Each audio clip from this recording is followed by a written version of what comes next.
It is 5:15 in the morning in April 1917 on an airfield in northern France.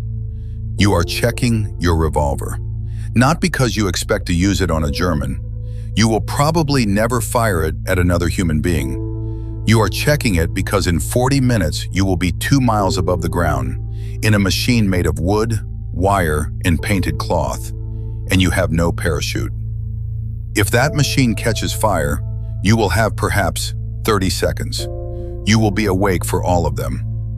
The revolver is faster. This is not a legend. A pilot of 74 Squadron wrote it down in his diary in May 1918. A new arrival asked why everyone carried a sidearm. His commander told him, "Because we have no parachutes, and it will perhaps be quite hot coming down in flames. The revolvers are to shoot ourselves in case we can't stand the heat."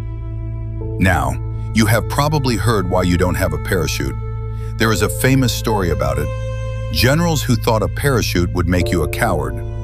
That story is not true, and what actually happened is worse. Every man on this airfield is afraid of the same thing, and it is not being shot. Being shot is quick, and it is clean, and it happens to other people. What sits in the back of every mind here is fire. Mick Mannock, one of the highest-scoring pilots Britain will produce in this war, carries a revolver for exactly one reason, and he says it out loud, to finish himself as soon as he sees the first sign of flames. That is a man at the top of his profession, respected, decorated, the best there is at this job, and his plan for his own death is already made. Nobody talks about this at breakfast. It is in the letters home, in the diaries, in the things men say to each other at 2 in the morning. It is the single organizing fear of this entire profession, and it is almost never spoken in daylight. You will fly today anyway. Everyone does. Here is what you brought to this airfield. You may have arrived in France with as few as 35 hours of flying, total. Everything you have ever done in an airplane, added together, is about the length of a working week. Some of that was with an instructor. Some of it was circuits over a field in England in weather nobody would fight in. None of it was combat. The man who will try to kill you this morning arrived at his squadron with 90 to 100 hours. Read that again because it is the whole story of this spring in one comparison. He has roughly 3 times your experience before either of you has fired a shot. Not 3 times the courage, not 3 times the talent, 3 times the hours. And it is not because Germany is cleverer about training. It is because Germany is fighting a defensive air war over its own ground and can afford to hold pilots back. Britain is not. Britain needs bodies in cockpits in France this month, and the fastest way to get them there is to stop teaching them. You are not badly trained because someone was careless. You are badly trained because you are needed now. Look at the machine. The frame is wood, spruce, and ash. Over that frame is linen, and the linen is painted with dope, a stiffening varnish that pulls the fabric tight and makes it airtight. Dope is what turns cloth into a wing. Dope also burns like a torch. Somewhere near you is the fuel. In some machines it is behind you. In some it is in front of you. In some it is above you in the upper wing. Wherever it is a thin metal tank with petrol in it, and there is nothing between that tank and an incendiary round except air and painted cloth. There is no self-sealing lining. That will be invented because of what happens to men like you. There is no extinguisher. There is no fireproof bulkhead. There is no way to cut the engine and glide clear of your own fuel, because your fuel is part of the machine you are sitting inside. The men who fly these call them flying coffins, and they are not being poetic. They are describing the layout. One round in the right place and you are inside a wooden frame wrapped in varnished cloth, full of petrol, 2 miles up. Now look across the line at something that will not make sense. 2 miles behind you, an observation balloon is going up. Inside the basket is a man with a telephone and a pair of binoculars, whose job is to watch the German guns and report where they are. He is a target. Everyone can see him. He cannot maneuver, he cannot run, and he is filled with hydrogen. He has a parachute. It is called the Guardian Angel. It went through official trials in 1915, and after those trials it was issued to balloon crews. It works. Men have jumped out of burning balloons and lived. So the same army, in the same war, on the same front, has decided that the man tied to a rope gets a way down, and the man flying does not. You can see his basket from your cockpit. He can see your aerodrome from his. Here is where the famous story comes in, and here is where it falls apart. The story goes like this. The Air Board decided that if pilots had parachutes, they would lose their nerve, jump too early, and abandon machines that could have been flown home. So the generals refused to issue them, and men burned to death to protect their fighting spirit. Part of that is real. The Air Board did write something very close to it. The word survive. The presence of such an apparatus might impair the fighting spirit of pilots and cause them to abandon machines which might otherwise be capable of returning to base for repair. That sentence is genuine, and it is as cold as it sounds. But it is an opinion recorded in a document. It is not an order. Researchers have gone through the War Office records at the National Archives. Repeatedly, over decades, different people looking for the same thing. No order banning parachutes for aircrew has ever been found. Not a directive, not a memorandum, not a policy. The archives simply do not contain it. So what did happen? The Guardian Angel, the one in the balloon, is a static line parachute. It does not travel with the man.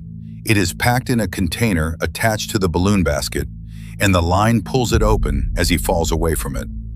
That works when you are hanging under a stationary object with a large basket to bolt things to.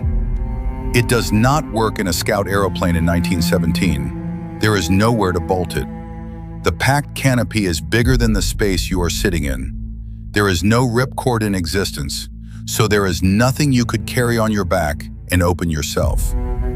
Germany does try in the middle of 1918. The Heineke, a backpack.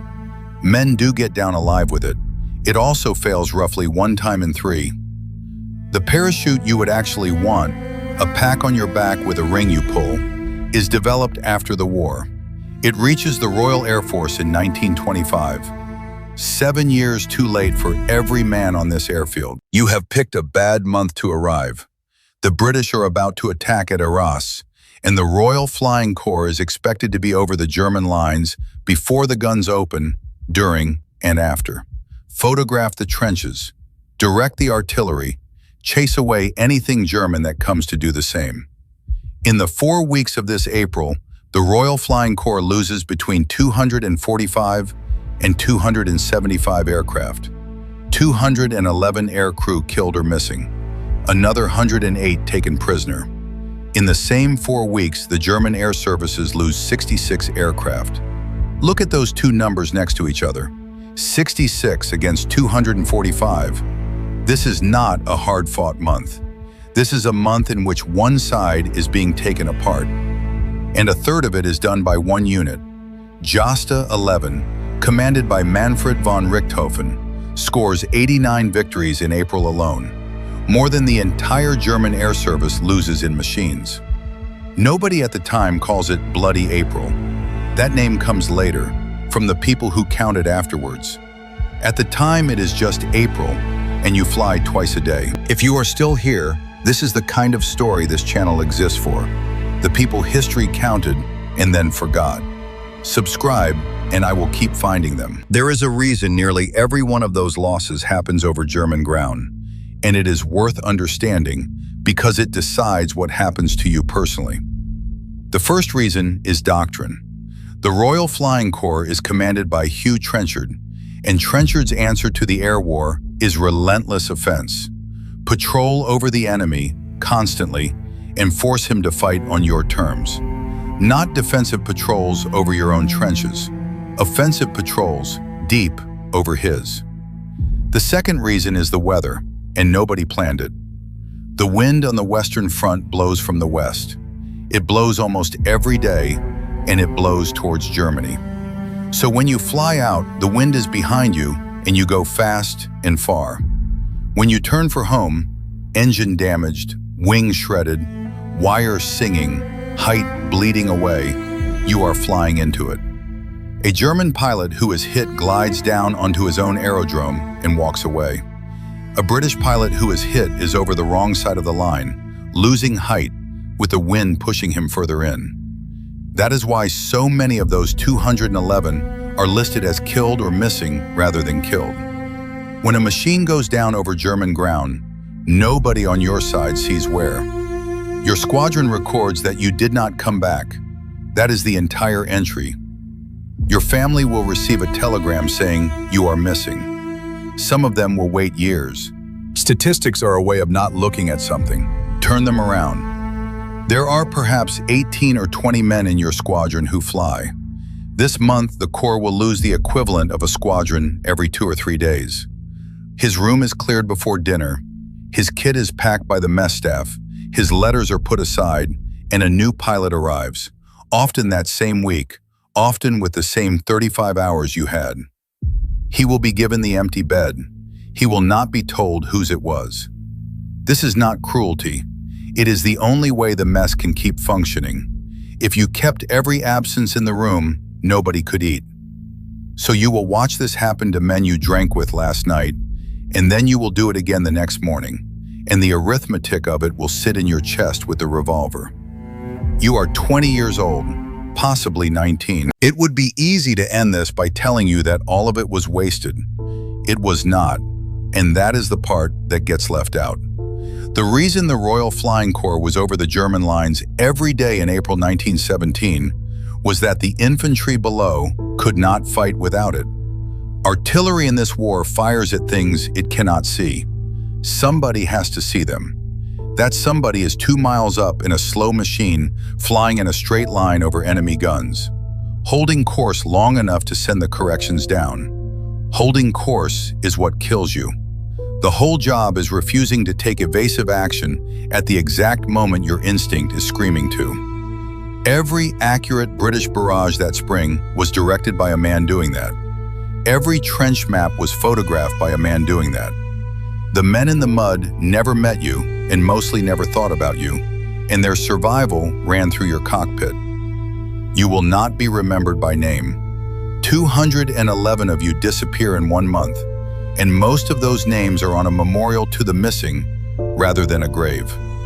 The war ends in November 1918. 7 years later, in 1925, the Royal Air Force begins issuing parachutes to its aircrew. Not static lines bolted to a basket, proper packs, worn on the back, opened by the man wearing them with a metal ring. They work. From that year onward, a British pilot whose machine catches fire has somewhere to go. The thing that would have saved you was not withheld by a cruel man behind a desk. There was no order. There was no ban. It simply did not exist yet, and you were born into the 11 years before it did. That is the part that is harder to carry than a villain would be. A villain can be blamed. This cannot. You were 20 years old, you had 35 hours, and you carried a revolver into the sky because the alternative was worse. 6 days a week at 5:15 in the morning, you checked it, and then you went up anyway.